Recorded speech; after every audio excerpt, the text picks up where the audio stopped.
एक तरफ JD Vance आए हैं और दूसरी तरफ देखने को मिला है भारत के कश्मीर में एक हमला हुआ है। जियोपॉलिटिक्स में इस वक्त बहुत कुछ चल रहा है। हमेशा की तरह जानने को मिलेगा बहुत कुछ। आइए जानते हैं इन खबरों को विस्तार से। अमेरिकी उपराष्ट्रपति जेडी वेंस ने 22 अप्रैल 2025 को राजस्थान के जयपुर में एक भाषण के दौरान पीएम नरेंद्र मोदी की प्रशंसा की। उन्हें एक कठिन वार्ताकार बताया। उन्होंने कहा कि यही कारण है कि ट्रंप प्रशासन मोदी का सम्मान करता है। वेंस ने यह भी उल्लेख किया कि भारत ट्रंप प्रशासन को अधिक एथेनॉल और रक्षा उपकरण खरीदने के लिए प्रेरित कर रहा है, जो भारत अमेरिका द्विपक्षीय व्यापार समझौते का इच्छा है। वेंस ने कहा कि भारत अमेरिका को एथेनॉल और रक्षा उपकरण जैसे कि javelin missile, striker combat vehicle खरीदने के लिए प्रोत्साहित कर रहा है। ये भारत की रणनीति का हिस्सा है जिसमें वो अपने प्रोडक्टों के लिए अमेरिकी बाजार तक पहुंच बढ़ाना चाहता है। भारत और अमेरिका के बीच में को प्रोडक्शन को बढ़ावा देने की बात भी सामने आई,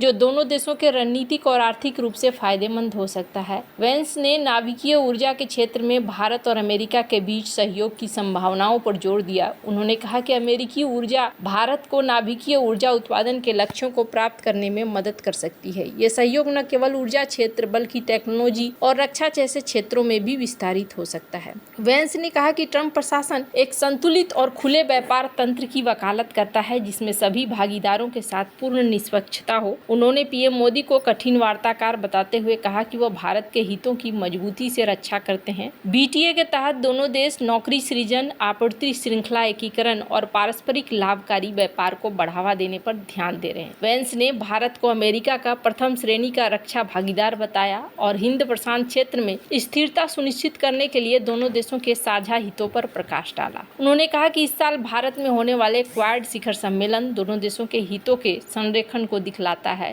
वेंस ने कहा कि नरेंद्र मोदी लोकतांत्रिक दुनिया में सबसे लोकप्रिय नेता हैं। उनकी स्वीकृति रेटिंग्स उन्हें ईर्ष्या करने योग्य बनाती है। उन्होंने भारत की प्राचीन संस्कृति, इतिहास और भविष्य पर केंद्रित दृष्टिकोण की प्रशंसा की। वेंस और मोदी ने 21 अप्रैल 2025 को नई दिल्ली में मुलाकात के दौरान बीटीए पे महत्वपूर्ण प्रगति की सराहना की। दोनों नेताओं ने इस समझौते के लिए टर्म्स ऑफ रेफरेंस को अंतरिम रूप देने की घोषणा की, जो भविष्य की वार्ताओं के लिए रोड मैप देता है। बीटीए का उद्देश्य दोनों देशों में नौकरी सृजन, किसानों, उद्यमियों के लिए अवसर है और आपूर्ति श्रृंखला एकीकरण को बढ़ावा देना है। ये अमृतकाल और गोल्डन एज से प्रेरित है। वेंस 21 अप्रैल को अपने परिवार के साथ 4 दिवसीय दौरे पर भारत आए। दिल्ली में उनकी अगवानी रेल मंत्री अश्विनी वैष्णव ने की, जो सामान्य प्रोटोकॉल से अलग था। उन्होंने दिल्ली में अक्षरधाम और जयपुर में आमेर किला का दौरा किया। वेंस ने 22 अप्रैल को जयपुर के राजस्थान इंटरनेशनल सेंटर में नीतिगत भाषण दिया, जिसमें भारत अमेरिका संबंधों पर चर्चा की। भारत और अमेरिका के बीच व्यापार और रक्षा का इतिहास पिछले 2 दशकों में तेजी से विकसित हुआ है। दोनों देशों ने शीत युद्ध के दौरान दूरी बनाई रखी, लेकिन 2000 के बाद सामरिक हितों, सैन्य सहयोग और प्रमुख संबंधों को मजबूत किया है। 2005 में भारत और अमेरिका ने नागरिक नाभिकीय समझौते पर हस्ताक्षर किए, जिससे दोनों देशों के बीच ऊर्जा और टेक्नोलॉजी के लिए एक रास्ता खोला। इस समझौते ने भारत को वैश्विक नाभिकीय व्यापार में शामिल होने की अनुमति दी, भले ही भारत ने परमाणु अप्रसार संधि पर हस्ताक्षर नहीं किए।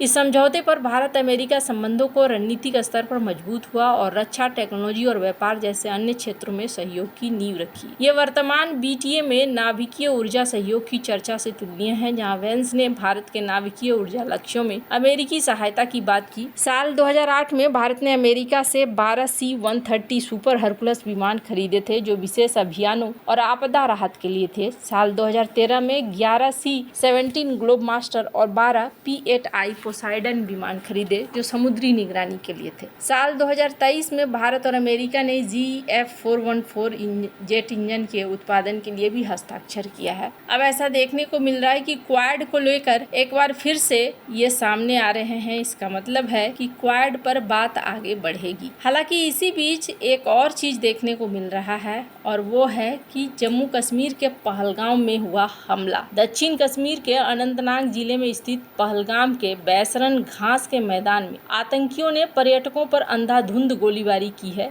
ये क्षेत्र अपनी प्राकृतिक सुंदरता के लिए मिनी स्विट्जरलैंड के रूप में जाना जाता है और पर्यटकों के बीच बेहद लोकप्रिय है। इस हमले में कम से कम 8 लोग घायल हुए हैं, जिनमें से 2 की हालत गंभीर बताई जा रही है। कुछ स्रोतों के अनुसार एक राजस्थानी पर्यटक की मृत्यु हुई है, जिसे आतंकियों ने नाम पूछकर गोली मारी है। आतंकवादियों ने बैसरन घास के मैदान में पर्यटकों को निशाना बनाया, जो एक दूरस्थ क्षेत्र है और केवल पैदल या घोड़े पर पहुंचा जा सकता है। प्रत्यक्षदर्शियों के अनुसार 2 से 3 आतंकवादी सैन्य वर्दी में आए और अंधाधुंध गोलीबारी शुरू कर दी। कुछ रिपोर्ट्स में कहा गया कि आतंकियों ने पर्यटकों से उसका नाम पूछा, हिंदू होने की पुष्टि के बाद गोली मारी। लश्कर-ए-तैयबा के एक सहयोगी संगठन ने इस हमले की जिम्मेदारी ली है। हमले की सूचना मिलते ही जम्मू कश्मीर पुलिस, भारतीय सेना, अर्धसैनिक बलों की टीमें घटनास्थल पर पहुंची हैं और तलाशी अभियान शुरू हो गया है। घायलों को तुरंत स्थानीय अस्पताल में भर्ती कराया गया है। एक पर्यटक को गंभीर हालत में अनंतनाग के जीएमसी अस्पताल में स्थानांतरित किया गया है। कुछ घायलों को हेलीकॉप्टर से निकाला गया है। जम्मू कश्मीर के उपराज्यपाल मनोज सिन्हा ने हमले की निंदा की और कहा कि दोषियों को सजा दी जाएगी। उन्होंने प्रशासन को घायलों को तत्काल चिकित्सा सहायता देने का निर्देश दिया है। मुख्यमंत्री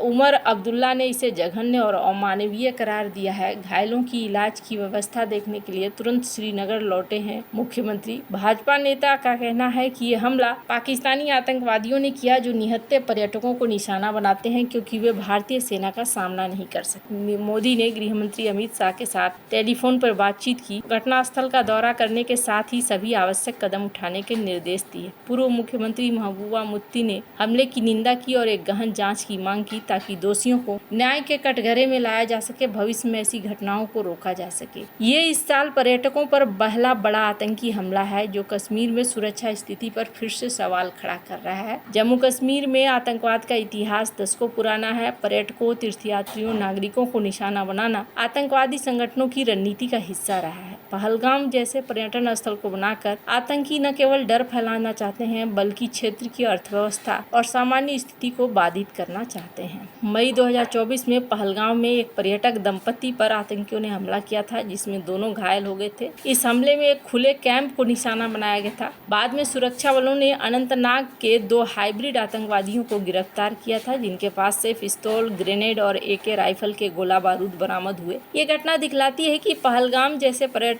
स्थल आतंकियों के लिए सॉफ्ट टारगेट हैं, क्योंकि ये क्षेत्र आमतौर पर कम सुरक्षा वाले होते हैं। 9 जून 2024 को रियासी जिले में एक तीर्थयात्री बस पर आतंकियों ने हमला किया, जिसमें 9 लोग मारे गए और 33 घायल हुए। आतंकियों ने बस पर गोलीबारी करी, जिसके कारण चालक ने नियंत्रण खो दिया और बस खाई में गिर गई। इस हमले को लश्कर-ए-तैयबा से जुड़े द रेसिस्ट फ्रंट ने अंजाम दिया। अब यहाँ पर कांग्रेस नेता राहुल गांधी और खड़गे ने इस हमले को लेकर केंद्र सरकार की सुरक्षा नीतियों पर सवाल उठाया और कहा गया कि यह हमला लोकतंत्र के उत्सव के समय एक संदेश देने की कोशिश थी। यह उदाहरण दिखलाता है कि आतंकी बड़े राष्ट्रीय और धार्मिक आयोजनों के दौरान हमले के अधिकतम प्रभाव डालने की कोशिश कर सकते हैं। इसी तरीके से पुलवामा हमला भी हुआ था। अब यहाँ पर बैसरन जैसे क्षेत्र में तुरंत सुरक्षा बलों का पहुँचना आसान नहीं होता है, इसलिए भी ये घटना यहाँ पर हुई है। पर JD वेंस एक तरफ हैं, दूसरी तरफ ये हमला हुई है। ये भारत की छवि को नुकसान पहुँचाने की कोशिश भी है। वैसे आपको क्या लगता है इन सब मामले में, आपकी क्या राय है, कमेंट कर जरूर बताएं। जल्द मिलते हैं अगली वीडियो में नई खबर के साथ।